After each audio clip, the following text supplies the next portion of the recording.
தமிழகத்துக்கு நல்லது தான் செய்யும். நீங்கள் 14 லட்சம் கோடி ரூபா இந்த கடந்த பிரைம் மினிஸ்டர் மோடி வந்த பிறகு 14 லட்சம் கோடி ரூபா தந்துருங்க.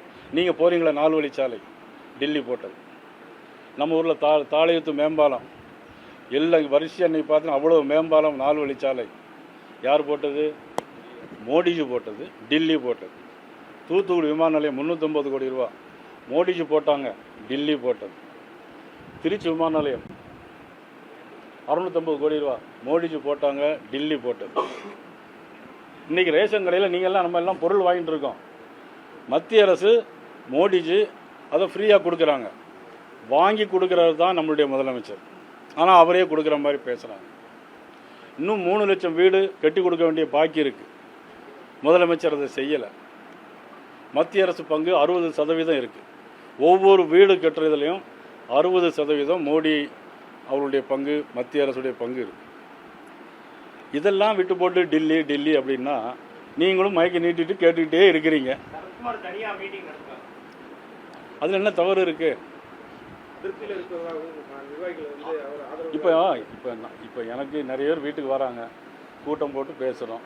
நயினாராயன் தனியாக கூட்டம் போட்டு பேசுகிறான்னு சொன்னால் அதில் என்ன அது ஒரு இதுதான். அதிமுகவோட கூட்டணி கட்சியில் ஆஃபீஸ் எல்லாமே டெல்லி அமித்ஷா ஆஃபீஸ் பக்கத்திலே மாற்றிடலாம். ஆனால் வாங்கி பக்கமாக தான் போயிட்டு வராங்கன்ற மாதிரி அமைச்சர் சேகர் பாபு விமர்சனம் பண்ணியிருக்கிறாரு.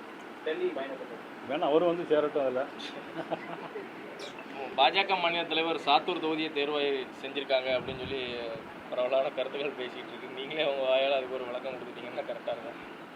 அதாவது திருநெல்வேலி தொகுதி மக்கள் என்ன இந்த 5 முறை சட்டமன்றத்திற்கு, 1 முறை பாராளுமன்றத்திற்கும், சில நேரங்களில் நான் ஓட்டு கேட்காமலேயே எனக்கு 65,000, 70,000, 80,000, 90,000 வாக்களை தந்த மக்கள்.